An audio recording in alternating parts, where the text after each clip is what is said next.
Hello student. तो स्वागत करता हूं आपके अपने favourite channel the maths hack पर, जहां पर हम बनाते हैं मैथ को आसान और मज़ेदार। तो बच्चों, आज के इस सेशन में हम करने वाले हैं एक्सरसाइज 5.1, जो कि है एग्जाम्पलर का जो प्रोग्रेशन चैप्टर से रिलेटेड है। तो इसी सेशन को हम आगे बढ़ाते हुए आज हम एक्सरसाइज 5.1 के कुछ शॉर्ट क्वेश्चन आंसर देखेंगे। इससे पहले मैं इसका ऑब्जेक्टिव या मल्टीपल चॉइस जो क्वेश्चन आप लोग कहते हैं उसका मैं वीडियो बना चुका हूं। अगर आपने वो वीडियो नहीं देखी है तो मैं इस वीडियो के अंत में इसका लिंक दे दूंगा डिस्क्रिप्शन बॉक्स में, आप उसे जा करके देख लेना। ठीक है, तो चलिए शुरू करते हैं। क्वेश्चन है बच्चों कि in the AP 10 5 0 -5 dot dot dot the common difference is D is equal to 5। अब ये बोलता है, यहाँ पर दे दिया है कि कॉमन डिफरेंस 5 है। क्या ये सही है? स्टेटमेंट ट्रू है कि फॉल्स है?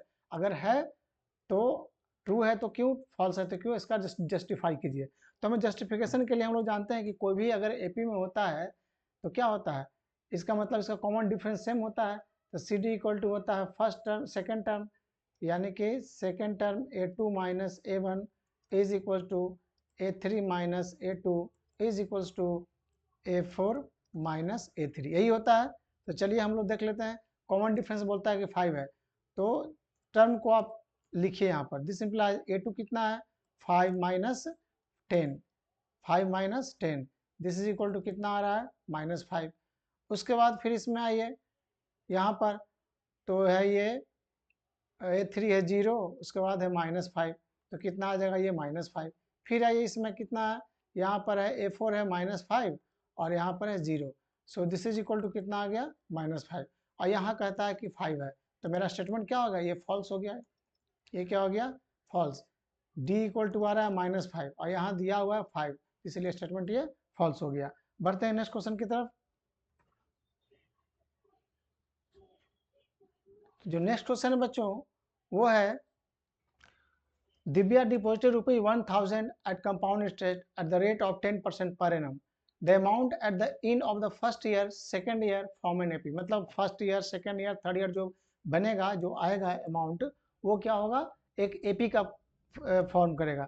तो इसका मतलब है कि हमें इसका AP में वो सीरीज होगा कि नहीं होगा ये देखना है। ठीक है, तो चलिए कैसे देखते हैं। तो इसमें हमें क्या करना होगा, फर्स्ट ईयर का पहले हमको इंटरेस्ट निकालना होगा। तो फर्स्ट ईयर जो होता है कंपाउंड इंटरेस्ट में, वो पहला का सिंपल इंटरेस्ट ही होता है, तो पहले आप उसी से निकाल लीजिए कितना हो जाएगा। तो मेरा है, आप जानते हैं कि SI इक्वल टू फार्मूला क्या होता है, P into R into T upon 100, यही होता है। So this is equal to P कितना है 1000 इंटू आर कितना है, आर है आपका 10% और टाइम है 1 ईयर, फर्स्ट ईयर है। उसके बाद इसको 100 से डिवाइड कर दिए, ये 2 0 2 0 कैंसिल हो गया, दिस इज इक्वल टू कितना आया 100। यानी कि अमाउंट अगर होगा तो मेरा कितना हो जाएगा 1000 प्लस 100, ये जानते हो आप 7 के पढ़ चुके हो, कितना आ जाएगा 1100। पहला है मेरे ये आया फर्स्ट ईयर का मेरा अमाउंट। अब सेकेंड ईयर का निकालेंगे तो क्या हो गया, तो सेकेंड ईयर के लिए ये हो गया मेरा क्या, प्रिंसिपल हो गया। प्रिंसिपल कितना हो गया 1100, आर इक्वल टू वही रहेगा 10% और टी इक्वल टू रहेगा मेरा 1 ईयर। आप निकाल दीजिए यहाँ से, तो कितना हो जाएगा PRT, यानी सॉरी 1100 है इंटू 10 इंटू 1/100, कट गया, ये कितना आया 110। आप इसे क्या कर दीजिए, ऐड कर दीजिए, तो अमाउंट इक्वल टू कितना आ जाएगा 1100 plus 110, so this is equal to कितना आ गया 1210, है ना। ये आ गया सेकेंड ईयर का। अब हमें थर्ड ईयर का निकालेंगे, तो थर्ड ईयर का सिमिलर जब निकालेंगे बच्चों, तो आप थर्ड ईयर का निकालना कितना होता है, मैं डायरेक्ट निकाल देता हूँ। तो मेरा ये बन रहा है सीरीज, क्या बन रहा है, पहला फर्स्ट ईयर में 1100, सेकेंड ईयर में 1210, थर्ड ईयर में 13331 आएगा। ठीक है, अब हमें चेक करना कि AP में है कि नहीं है। तो AP में चेक करने के लिए क्या हम लोग जानते हैं कि इसका कॉमन डिफरेंस देखना होगा। तो देखते हैं कि second term minus first term, यानी कि D इक्वल टू क्या हो जाएगा 1210 minus 1100, this is equal to 1331 minus 1210। आप इसको देख लीजिए इक्वल है कि नहीं है। तो यहाँ पर हमें माइनस करने से क्या मिलेगा, इससे माइनस करूंगा तो आएगा 110, इससे माइनस करूंगा 121, यानी D क्या है, इक्वल नहीं है, ये दोनों इक्वल नहीं है।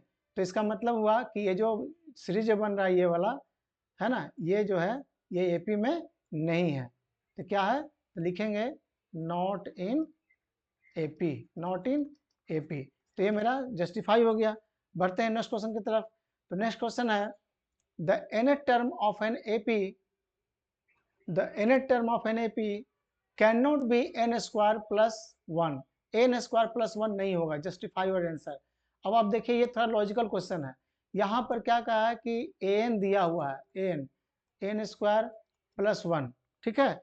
अब कह रहा है कि ये जो है अगर हम n का वैल्यू 1 2 3 रखते हैं, यानी कि a1 निकालते हैं, a2 निकालते हैं, a3 निकालते हैं, एंड निकालते हैं, तो कहने का मतलब है कि ये एपी फॉर्म नहीं करेगा। तो देख लेते हैं है कि नहीं है। तो 1 रखते हैं तो कितना हो जाएगा, 1 का square plus 1 this is equal to 2। आप रख लीजिए यहाँ पर 2 रख लीजिए तो आ जाएगा 2 का square plus 1 this is equal to 5। उसके बाद फिर 3 रख लीजिए, 3 का square plus 1 this is equal to कितना आ जाएगा, 3 3 9 1 10 आ जाएगा। यानी क्या मेरा बन रहा है, 2 बन रहा है, 5 बन रहा है, 10 बन रहा है, डॉट डॉट इस तरह से जा रहा है। तो आप देखिए कि क्या ये एपी में है। तो एपी में चेक करने के लिए क्या करते हैं, कॉमन डिफरेंस देखते हैं। तो 5 minus 2 second term minus first term this is equal to third term minus first term. देखिए इक्वल है कि नहीं है। तो 5 में से 2 चला गया 3, दिस इज इक्वल टू 10 में से 5 गया 5, क्या इक्वल है, नॉट इक्वल है। तो इसका मतलब है कि हैंस लास्ट में क्या लिख देंगे, hence n square plus 1 can not be a क्या एपी, ये एपी में नहीं हो सकता है, ठीक है। तो ये क्वेश्चन मेरा इसमें कंप्लीट हुआ। तो बच्चों इस सेशन में मैं सिर्फ 3 क्वेश्चन करूंगा, है ना। नेक्स्ट सेशन में फिर एक्सरसाइज जो है उसका कुछ लॉन्ग क्वेश्चन आंसर लेकर के आऊँगा, है ना। अगर वीडियो पसंद आए तो लाइक कीजिए, चैनल को सब्सक्राइब कीजिए और बेल आइकन को प्रेस कर अपने दोस्तों के साथ जरूर शेयर करें। तो थैंक्स फॉर वॉचिंग, मिलते हैं फिर नेक्स्ट वीडियो में, तब तक के लिए बाय बाय।